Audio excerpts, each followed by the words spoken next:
the link in the comment section. You. And now I'll pass it on to Shalaya for our merchant membership. Hi, everyone. Thank you so much to our paying members. And if you would like to become a paying member, it's $20 for the semester and $30 for a full year. If you can't Venmo me or can't make an online payment, please email me and I'll work something out with you. We could always meet on campus if you only do cash. But thanks again to our paying members. If you are a paying member, look out for that onboarding email from Heidi. And we also recently sent out a few of our membership packages, so you should receive them soon in your mailbox if you did choose to have them mailed to you. And next on our to-do list is we have e-board elections coming up for next fall. And so we're looking for students who wants, to gain leadership experience and want to gain more, opportunities in the real estate industry. We love to see new people try out for our officer positions, and on the right, you'll see our available positions. And if you're interested, all you have to do is contact Sonica and we'll reach out to you from there. Yeah, I 100% recommend, joining. We are going to try to wrap this up in the next 2 weeks or so. So that way, before some of our seniors are going to leave, we can kind of get you up to speed on how REA works and, do those jobs. And yeah, it's honestly a great experience. I love this team so much. It's been such a great pleasure to be a part of this team. It was a great pleasure to be a part of the team last semester. So I highly recommend joining this if you do want to learn more about real estate, getting in the inner workings of it and just getting some leadership experience. It's a great opportunity. And so, okay, so now it's the urban plan for universities.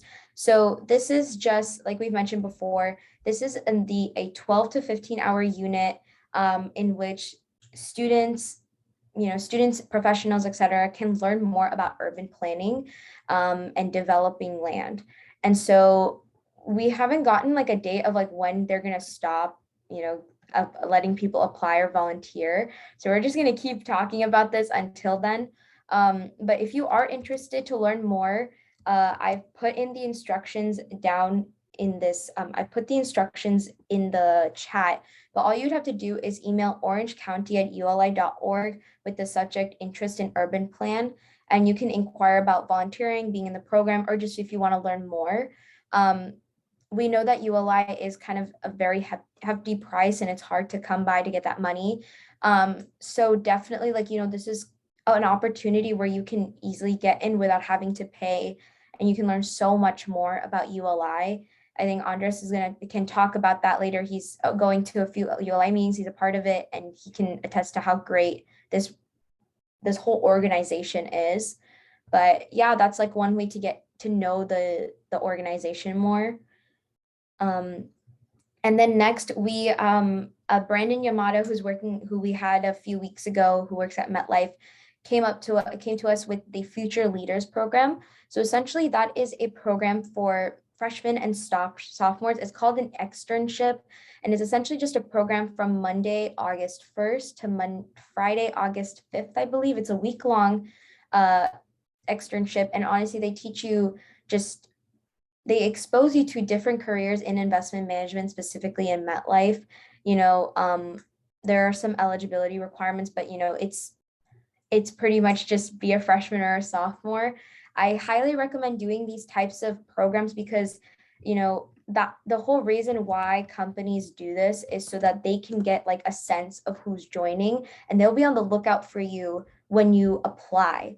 And then they'll be like, oh, I remember, Marvin. I'm going to see how he's doing. I'm going to look at his application and send it to my supervisors. So these things are really great to get your foot in the door if you don't know where to start. You can talk to these people at this meeting, get some good connections. And it's a great way to just get to learn more about the company and, possibly get an internship in the future. So highly recommend joining. I believe the application deadline is next Friday, April 29th at 11:59. So please look into that as soon as possible in case you need to have some essays written now or some letter of recommendations. And I'll pass it on to Marvin, who's going to talk about our COR scholarship. Yeah, so we recently mentioned an amazing scholarship for full-time business and finance majors out there, and it's still open. It's called the COR Scholarship, and for those who don't know, COR is the Society of Industrial and Office Realtors, and they're a leading trade association of commercial real estate professionals. A few requirements are you must provide a copy of your resume and transcript, and you also need 2 references, or in other words, letters of recommendation. And you also need to fill out the Google form from them by May 13th. And then if you do end up getting elected, keep in mind that you have to attend the COR in-person meeting May 26th.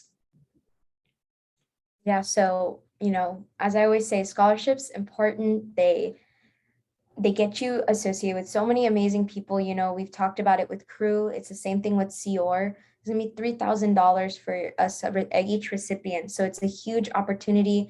You get to learn so much about industrial and office realtors. And, you know, Allegra talked a lot about it last week and how important that group is if you want to get more into industrial and office real estate. So before we begin, before I pass it on to our guest speaker, I just want to remind everyone of a few REA etiquette. So just some basics, you know, during I say this every time that we truly appreciate you guys coming. Without you guys, you know, REA wouldn't be a thing. You know, a lot of these clubs wouldn't be a thing because we wouldn't know who to present to or bring these guest speakers to.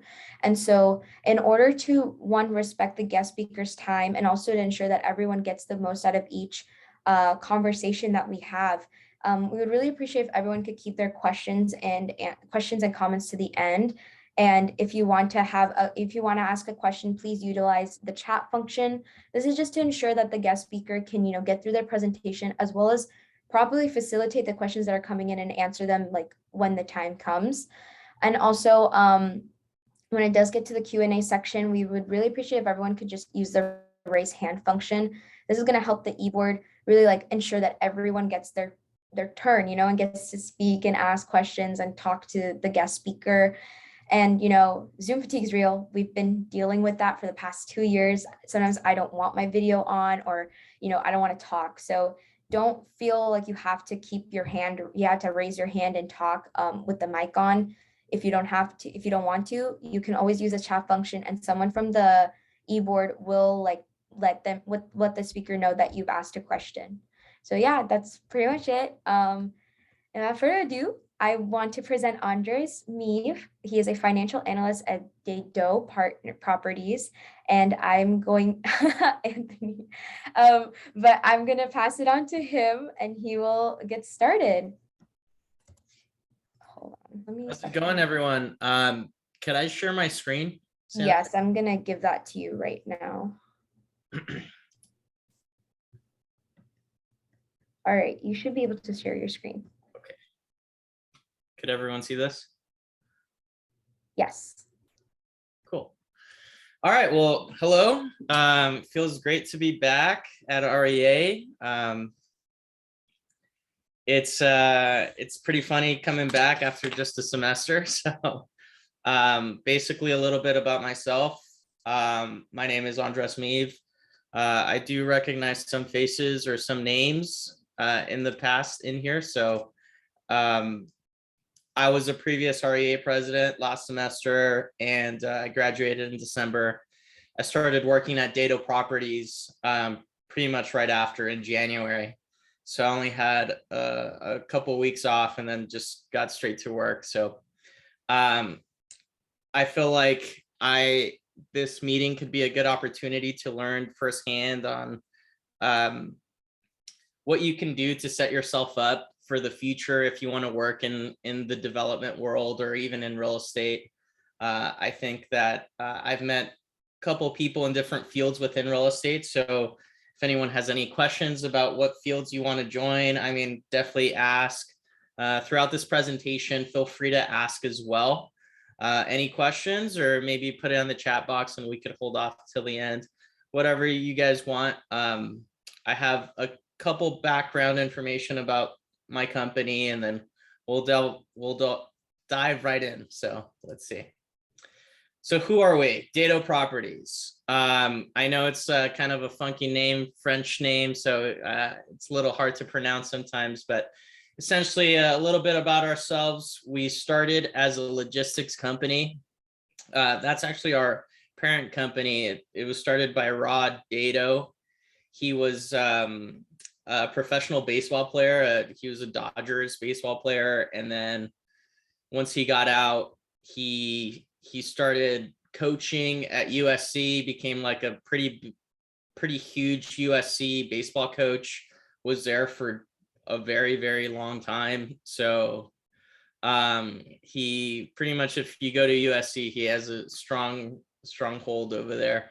The parent company DART, which is the logistics company, started accumulating assets over the years, and then eventually my boss, Dedeaux's grandson, decided to kind of venture off and start his real estate company based off the assets they had already accumulated. So it's kind of interesting. They already had an accumulated capital over generations, right? So it's kind of interesting how my boss decided to, function as a developing firm. So what we do at Dedeaux Properties, we do, everything from development to investment. We do due diligence on constructions, underwriting, asset management, property management, and yeah. This is just an example of one of our projects. Typically, we do industrial real estate. That's what we're known for. Industrial development. So here you see like a small building at a yard scenario. So essentially what happens here is that you build, like, this is primarily used for like parking. So it's just a really, really big yard, and they'll build like a small building for an office. So the types of tenants that you will find here typically are like tenants that need like trailer truck parking. In this instance, we used Carvana, for example. So Carvana comes in and they need to park their cars. They have, all this space to do so. Another type of our project is a distribution center. So it's kind of like a warehouse. It is a warehouse, but the reason why they're called distribution centers is because they're more like high level, high capacity, high velocity buildings and properties. So in this instance, it's 1 million square foot property, 147 dock high loading. So what that means is the door, like the warehouse doors where the trucks come in, those are dock high doors. So 147 dock highs is a lot for a warehouse. And cross dock loading is what makes it high velocity. In the next slide, I'll show you what cross dock loading is. So cross dock loading advantages. If you see, this is the same site plan as the building before. You see that on the bottom and top of the building, there's doors. If you see a warehouse building, they'll have like the entire building, and on one side is the doors where the trucks can come in. Well, in this instance, it's cross dock, meaning that both doors are on either side. And that's huge because what these buildings are used for is basically transporting goods in and out as quickly as possible. We specialize in these type of properties because, one, they look super cool and super sexy. Basically they're basically sold as a premium. So when we construct these properties, a lot of people, it's very enticing for a user to be like, wow, like this type of property, as I show on the bullets, it could reduce cost, it maximizes efficiency. How does it reduce cost? So reduce cost by like you lessen the time that a product is stored in the warehouse. So instead of it like having storage space for the product coming in. It comes in through one side, there's another truck on the other side waiting for it to ship it out somewhere else, either Utah, Arizona, somewhere else. It boosts revenue because costs are lowered. It's completing orders properly as well, because you don't have to store all the products inside the warehouse for a long time. That makes it easier for users to quickly ship in and out products instead of storing it for a long time and then maybe someone or somewhere it gets lost. So it's basically a simplification of logistics, and it's pretty enticing right now. And I don't know how much you guys have talked about logistic real estate in the Inland Empire this semester, but basically the past 2 years, because of the pandemic, it's amplified the benefits of having industrial real estate, essentially. And let me talk in the next slide more about what logistics is. So I try to find the best image I could. I know there's a lot here, so I'm gonna kind of simplify what this says. Can anyone tell me, for industrial real estate, what would be the best place in Southern California to have industrial buildings? Does anyone have a clue or an answer? Possibly far inland towards distribution paths towards like Arizona, Nevada. Okay. Does anyone else have another answer? Probably like Riverside, or somewhere in I'll say like somewhere that have a lot of spaces that doesn't have too much like residential. Okay. Yeah, so both very good answers. But the truth is, the premium and the coolest real estate that you could have for industrial is closer to the Long Beach and Los Angeles ports. And that kind of makes sense, correct? Like if you're a logistics company, you're shipping in a product into Southern California. By the way, #1 port in the world with the most like traffic coming in and out is the Los Angeles port, #1 in the world. The second one, the Long Beach port. It's literally right next to it. So everything that comes into our ports is basically like generating tons of revenue for the entire country and the world. So the prime spots that you want to have real estate for industrial is really along the ports. They call it the South Bay, right there where Long Beach is.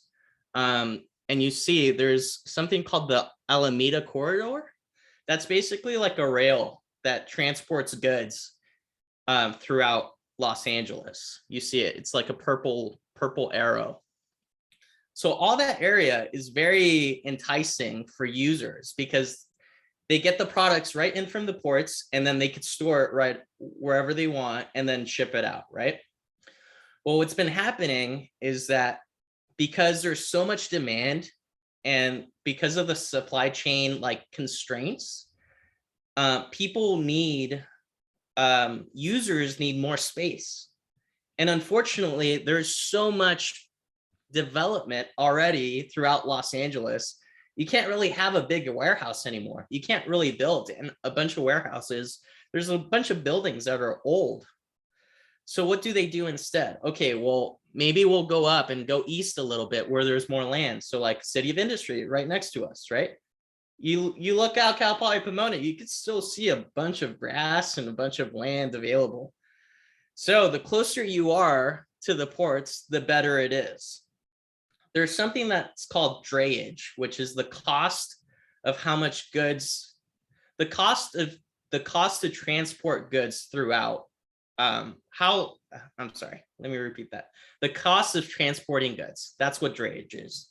So the longer it takes for a good to travel somewhere, the higher the drayage amount is. So City of Industry, good drayage costs, right? The more you go out, the more expensive it is. Now, why is Inland Empire so enticing? Inland Empire has so much cheap land, and developers are able to build huge warehouses for users such as Amazon or other logistic companies, correct?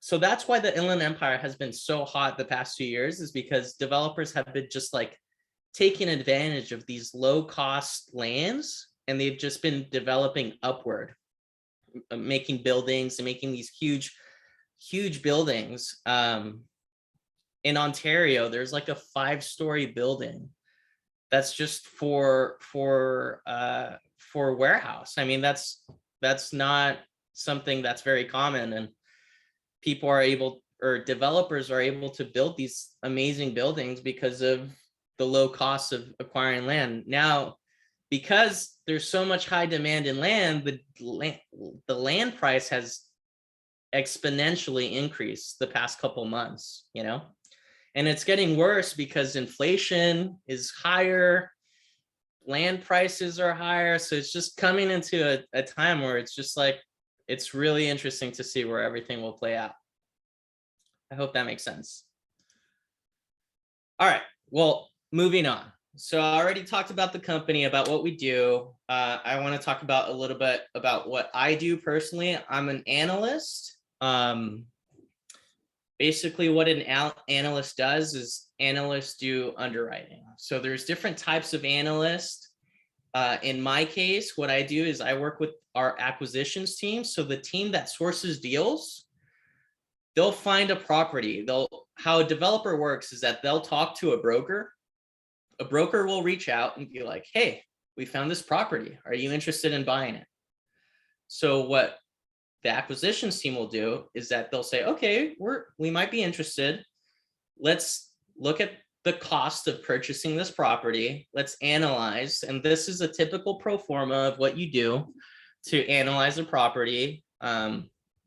It's just a snip of the entire spreadsheet, but it basically, you basically analyze, you know, like how much income are you going to get? I'm sure you guys have taken classes to do this, but this is very important if you want to get into the real estate world, even if you don't want to be an analyst, because you want to know how numbers work, and you really want to know what drives real estate, you know, what drives what data and what values, what data companies value, you know, like such as cap rates, IRR. Those things are very important. So understanding an analyst role, I think, is very important if you want to start out in real estate. And it could be a little tough, but I think it's a good starting place, even if you want to branch out to do something different. Like if you want to be a broker, I've heard of brokers being analysts, because being an analyst really helps you understand the fundamentals of real estate. You know, what drives real estate, what makes people buy properties, sell properties, develop properties. And once you know that, then you could pretty much go up to anyone and convince them to buy a property, right? So if you want to be a broker, having that analyst background might be able to help you. Okay. Something that I think is very interesting that I learned at my company that they didn't talk about at Cal Poly was waterfall structures. So a lot of times what firms do is that they form a joint venture. And what that means is that a lot of our money, the cool thing about real estate is that we're not sourcing 100% of the capital, which is pretty cool. Like I don't have to put all my money if I want to invest in something. Imagine that. Like if I wanted to buy like a TV, I just have to put $5 in and then I'll still get the TV. But if someone helps me out, you know, it's like your dad loaning you money. It's the same thing. In this case, our dad is some capital firm from San Francisco, and they help us buy these deals essentially. And if you could see here, a waterfall structure basically means there are return metrics of how much money we're going to get based off how the deal is divided. For example, If you see here on the bottom, it says equity investment, GP equity and LP equity. A GP is a general partner. What that means is the general partner is the partner that acts as the operator. They're the ones that like develop the project. The limited partner is just the partner that funds it. So they don't have to do much. They just like give you the money and they're like, all right, go do your thing. The cool thing about it is that as the GP, you're only putting a little bit of money, but there is a lot of risk because you actually have to create something, right?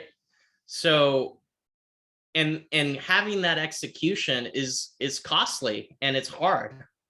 And something that us as a company that we value is having people in having employees, having, coworkers that like really know their stuff. So they execute well. So we only put a little bit of our money in, and we guarantee our joint venture, our partner, that we're going to get a preferred return of 8%. So that means that the project that we're doing, we're going to get for sure 8%. That's the hope, right? The cool thing is that in this case, if we get 11%, you see hurdle 2, it's a different tier. If we get 11%, we're going to get more money back. So if we guarantee at first, like, okay, we're going to for sure get 8%, that means that the limited partner is going to get 95% of the returns, and we're going to get 5% of the returns, which is fair because that's how much money we put in. But if we reach a return that's over 11%, as you see in hurdle 2, in this case, you could see GP cash flow is going to turn, instead of 5%, it's going to be 24%. So we're only putting 5% money in, but of the returns, we're getting 24% back if we reach 11%. And there's another tier. If we reach 14%, instead of getting 24, we'll get 38.25. And if we get way more than that, then we'll get 52.50. So it's insane. That's how you see, like, that's how we essentially make money, is that we try to get as high returns as possible, because that way, like, we only put a little money in and we get more money out. I hope that made sense. I know it's a little complicated, but it kind of blew my mind when I started working at my company, and I was like, man, like, this is something that I could see myself doing for a while. And then here you see like this is an image I found where you see how the waterfall structure works. In this case, it's 10% from the general partner, 90% from the limited partner. And then as you go down a different tier, you see how a little bit of that revenue lower on shifts over to the general partner. Does that make sense, everyone? Yeah. Okay, some tips. So when I was at Cal Poly, I had I was very fortunate that apart from being in the pandemic and doing classes online, the good thing was that everything was on Excel. We didn't have to like have our calculators and be in like write on paper. So Excel really helped me prepare for my job. We use Excel for everything at my job. So I had to be really proficient at it. Unfortunately, like your professors could only teach you so much, and something so basic is using shortcuts in Excel that your professors probably haven't taught you. And I'm not sure if anyone has done shortcuts in Excel, but when I learned it at work, I was like, oh my God, this could have made my life so much easier. So instead of like having to move your mouse and like click things, like to do like auto fit, you could just type this in on your keyboard and then it'll do it super quick. So this is just a short example. There are so many things that you could do. Is all you have to do is hold Alt, and then Excel will show you different types of shortcuts that you could do. So it's just a little tip, I think. Another tip about pro formas, I'm not sure how many of you guys have done pro formas in classes, but I think this is very important as well, is knowing like color coding, and it really helps organize your pro formas. You could see blue is manual input, so what you put in. Green is like a reference to something else. Black is a formula, and then red is something to like call out, to like let you know like you need to see this. So this is something very simple that you could use to organize your pro formas and make it easier for you and for people looking at it. Like, okay, this is a manual input. Oh no, this is a formula and it's coming from here. So something so simple, but no one ever taught me when I was at Cal Poly. So the next steps, I think a really smart thing to do is first find out what you're best at, figure out what you want to do, or if you don't know what you want to do, at least try to see like what your interests are. Once you do that, set goals and have realistic expectations. I think that's very important, setting goals. There's a quote that I really like that says, people, how's it go? It's people overestimate what they could do in a year, and people underestimate what they could do in 5 years. You know, and I think that's very important because a lot of times you can set unrealistic goals, but if you set short-term and long-term goals and you do it realistically, I think you could get very far. And I think another thing too is being motivated, showing people that you're motivated, being active, being like upbeat. I mean, not even upbeat, but just motivated and showing people that you actually want to be there. I think that's very important. I think it sets you apart from others. I think that's how you get a job, finding a way to make you stand out. And that could be by having high energy, being involved in clubs, being involved in other organizations, putting yourself out there. For me personally, I joined NAOP right when I was in REA, and I kind of always tried to do these events and meet people, and it put me in a position where I was able to like get my resume out there, and eventually my company reached out to me, you know, because of people that I knew, and then using, you know, utilizing resources like LinkedIn, you know, which is huge. I'll talk about that later. So what can you do while you're at Cal Poly Pomona? This is, I'm not sure if you guys talked about this in the past. I actually stole this from one of our past slides at REA, but this is huge. If you think that you might want to, you know, maybe be a real estate agent or even a broker, sometimes it's just nice to have. Being an agent just requires 3 classes. It's not much, you know, especially if you're studying FRL. And being a broker, I mean, you have to be a broker if you want to start your own real estate firm and have people work under you. So eventually, I mean, that might help out. And even just taking the test and studying or taking the classes will get you that exposure to real estate. So overall, I mean, it just depends on what you want to do. These are some resources that I put together. I mean, they're basic, but I think it's some of the most important ones. NAOP has been really good to me. I've been to many events at NAOP, and I really hope that you guys take advantage of NAOP and utilize it, because I mean, it got me my job, you know, going to NAOP events.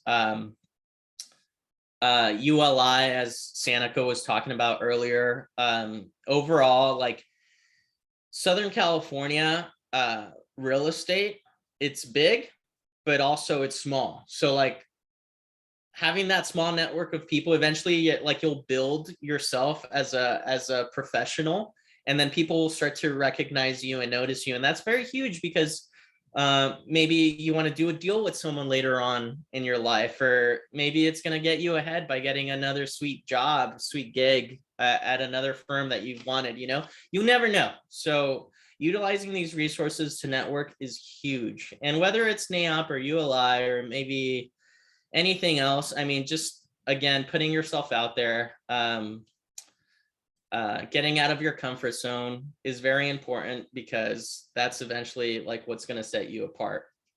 LinkedIn, I put it right in the middle because I think it's huge and it's a really good resource. It's not hard to use. All you have, it's basically like a online business card and resume, right? So it'll let people know who you are, what you've worked on, and like that's a good way to network.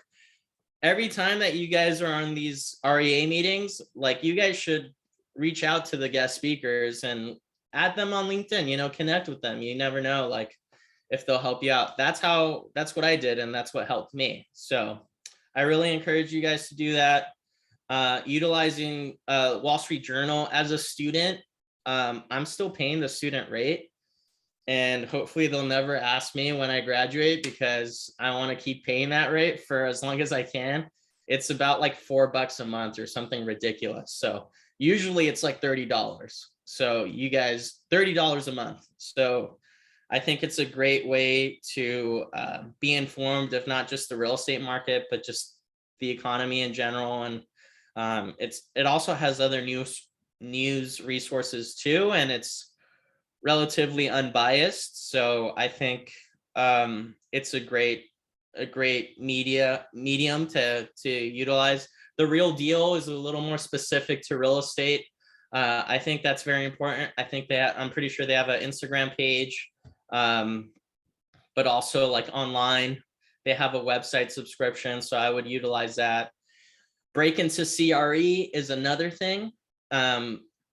It's basically a guy who developed courses to understand how to do like underwriting or working real estate deals, you know? So I think it's very important to utilize if you want to get ahead. It's kind of a good resource to have. It's on udemy.com. You could like buy his courses there. And like Udemy always tells you like, oh, there's 12 hours left for this deal or something. I mean, there's always been 12 hours left for the deal every time I went on the website. So just utilize it. Just make sure you get in on it. I think it's a great resource. And yeah, I think that's basically all I have. So if you guys have any questions. Yeah, Lawrence. Yeah, Lawrence has worked with Break into CRE. Yeah, it's a great resource. I had a question for you, Andres. Yeah. First of all, great presentation. I love the detail you gave.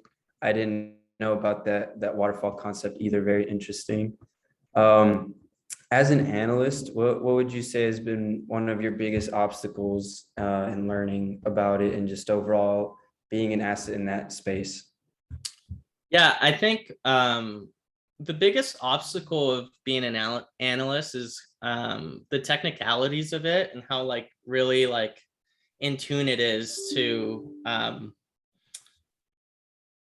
numbers and utilizing Excel, right? So really reinforcing your Excel skills is huge. Understanding key terms, like I said as before, like what a cap rate is, what IRR is, you know, what NOI is, things like that. I think will take you a long way. And taking classes that that help you get there will also help. Like I took real estate finance, and that was like a more in-depth approach of pro formas, you know, and it was with Professor Orlando, who I would also recommend. He's a great professor. So I think that's the biggest challenge, but ultimately I do think that being an analyst will get you ahead. And I think, like I said before, is set realistic expectations. So once you go in a job, don't expect to learn it all at like once. It's going to take some time. but it takes one to like put the effort in, put the extra time in, and get up to speed, you know. And ultimately, like, your career is set on like how far you push yourself, you know. I really have the belief that I'm in charge of who I am as a person and as a professional. So if I want to be seen as a hard worker, and you know, a competent analyst, like, I have to reflect that. So I make sure that I put in the time, and again, like I said before, like, always be motivated. I want to show like my coworkers, you know, like, oh yeah, I'll get that right away for you. Like, yes, I got it. Like, it's never like, oh no, maybe, or, you know, like, they didn't hire me to like just mope around. So I think whatever you can to put you apart, like I said before, set you apart from everyone else, I think that'll take you a long way. So Great. Awesome advice. Thank you. Hey, Lawrence has a question. What's Yeah. up, Andres? Haven't seen you for so long, man. What's up, man? How are you? I'm doing great. You know, yeah, I mean, I've been doing phenomenal. And well, my question for you for today is, since you know right now, since the Fed is well, they're raising interest rates and you know a lot of things going on, how can you advise your clients, you know, to invest? Like how will you advise them since right now it's like really hard to borrow money? Yeah, I mean, that's a great question. A lot of what drives, I mean, this is a little more in depth, but a lot of what drives like sourcing debt and getting leverage for your deals depends on like who you are as a company and what your returns are. If you have like a reliable partner in terms of like where you like source your debt, like whichever bank, or if you've made yourself look like, you know, you have good credit, you have a background in whatever you've done, I think that's more helpful. With the rising interest rates, I mean, for everyone, it's been like a little like uncertain about what's going to happen. Rising interest rates also, I mean, coincides with like the reason why they're rising interest rates is to reduce inflation, right? But there is so much demand and the supply chain is so constrained that like that demand still keeps pushing like properties to be made and properties to be sold. So it is kind of weird, like interest rates are rising, but there is still that demand for the real estate. And a lot of it, like I saw an economist talk about the difference between the 2008 recession and now. In 2008, there was a lot of debt, a lot of mortgages that people were foreclosing on their houses. They couldn't pay off their mortgages. Now it's different. There's a lot of equity, you know, so there's really not that high risk because there's a lot of money being put in and not a lot of debt outstanding, if that makes sense. Yeah, no, that's great. And also for your company, I did a little bit of research earlier. You guys do developments and then you guys do assets management. Is that correct? Yeah, So development, investment, asset management. do you Yeah. use do you use Argus? So Argus is utilized more for multi-tenants. It would be useful for like office developers or maybe like apartments, multifamily type stuff. If we were utilizing a lot of multi-tenants, then maybe Argus would be, you know, like good to use. I've seen Argus. I personally haven't used it or touched it. So a lot of our models are driven off Excel. That's why I think it's very important to like sharpen up those Excel skills. But I think Argus will definitely put you apart from everyone else. I think more companies are using it. So I know REA has been trying to push Argus at Cal Poly Pomona, but also like as a NAOP member, you get a reduced discount for Argus. So I would really recommend looking into that. And honestly, like having it Argus in your resume that's one thing that's going to put you apart from everyone else. That's cool. I had a quick question. So, what would you say is like the most challenging part of your job, and how do you get around that at Dedeaux? I mean, for me personally, I think the most challenging thing is like working with so many different people. Like as the analyst, I'm kind of like the foundation of like our deals. So like I'm working with like our acquisitions team, but also like I'm working under like 4 people. So like 4 people are like, hey, I have this deal, underwrite this. I have this deal, underwrite this. I have this deal, underwrite this, you know? So it's like a lot being thrown at me.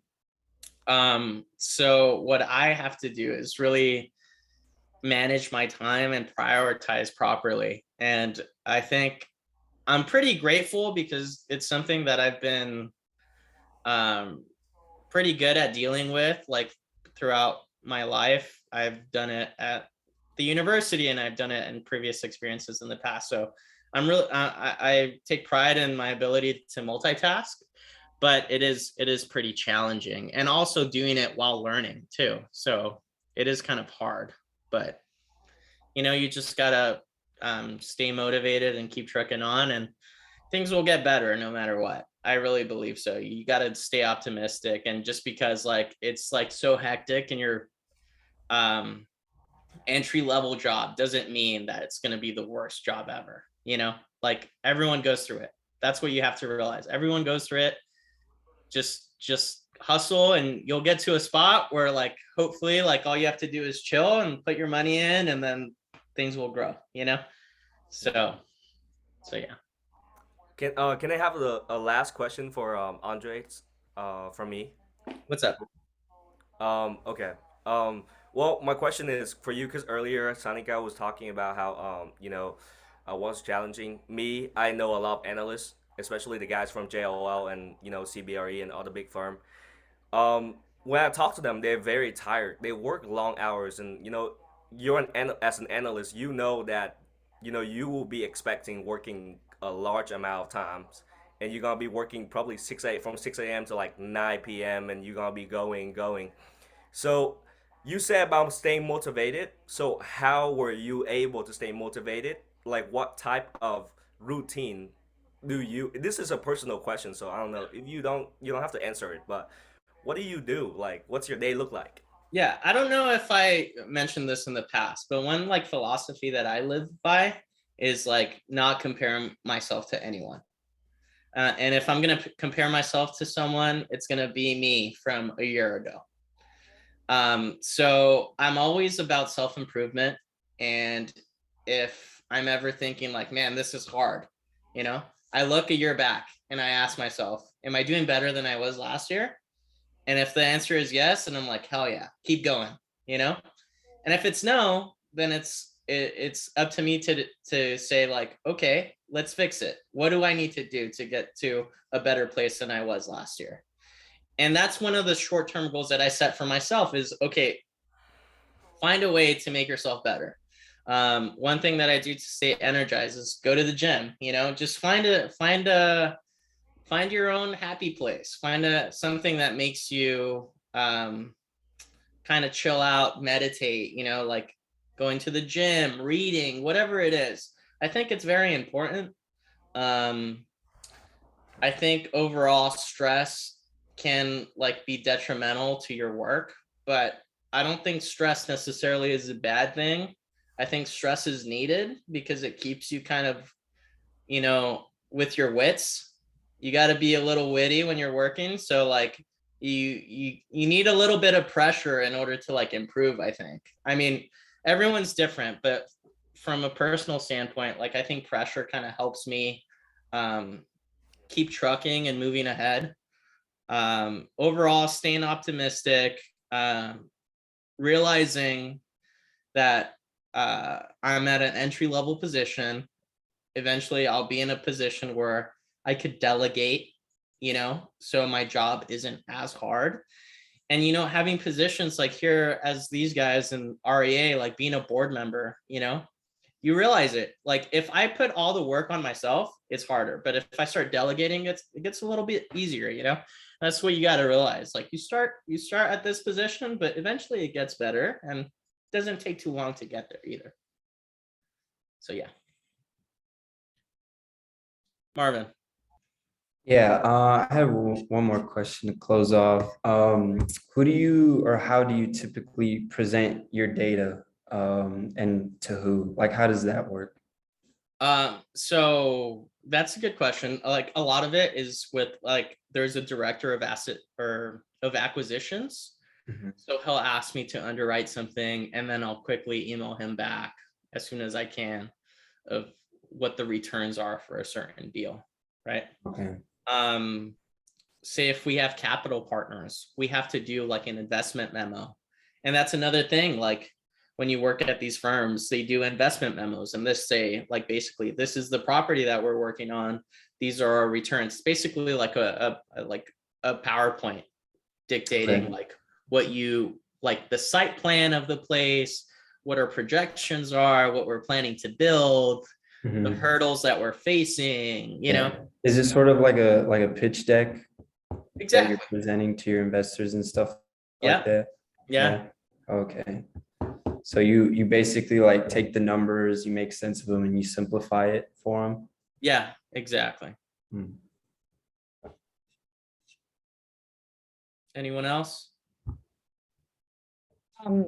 I have one more question. I know that it's almost time, but I'm really interested in the presentation aspect of all of this and like, what do these, as an analyst, like, there's so much information out there to show, the director of acquisitions or whoever is interested in this deal. How have you figured out, like, what have you figured out is like the main important things to talk about? And like, how do you ensure to keep people engaged in your presentations and your conversations? Well, the main important things, I'll just say it right off the bat, cap rate, right? What's the cap rate for this property?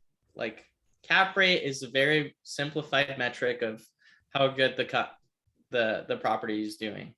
So cap rate is NOI over purchase price, right?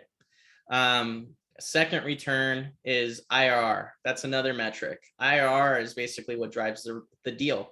IRR is what drives the waterfall structure. So those IRR is that return metric that gets you like the preferred return. That's what IRR does. So highlighting that. And then like the cost of the project, underlying like how much like what's the percentage of how much it is to cost to build this project, to develop this project. If it's higher than our returns than our cap rate, then it doesn't really make sense for the construction cost to be higher than our like NOI, right? So those are like three important metrics to know if a project is good or not. And yeah, I mean, looking at break into CRE, he'll list like on YouTube like basic concepts of real estate and like how to prepare for an interview. And understanding those concepts like really help distinguish yourself as well. Thank you. Well, does anyone have any more questions? I know it's 1 p.m. and some of you guys have to go, but if there's no more questions, we can wrap it up now. And, thank you, Andres, for joining us. It's always a pleasure to have you and to see you, talk to you. So I hope we can have you again in the future, like next semester or something. Yeah, it's been good. Thank you guys. Thank you for inviting me. Feel free to reach out through LinkedIn. I think, like I said before, I think it's very important. So if you guys have any more questions, don't be afraid to message me or send me a text or anything, email me. So thank you guys for having me. I'm happy to be back. Thank you again for joining us, and I hope you have a great rest of your day and weekend. All righty, guys. Thank you. Thank you.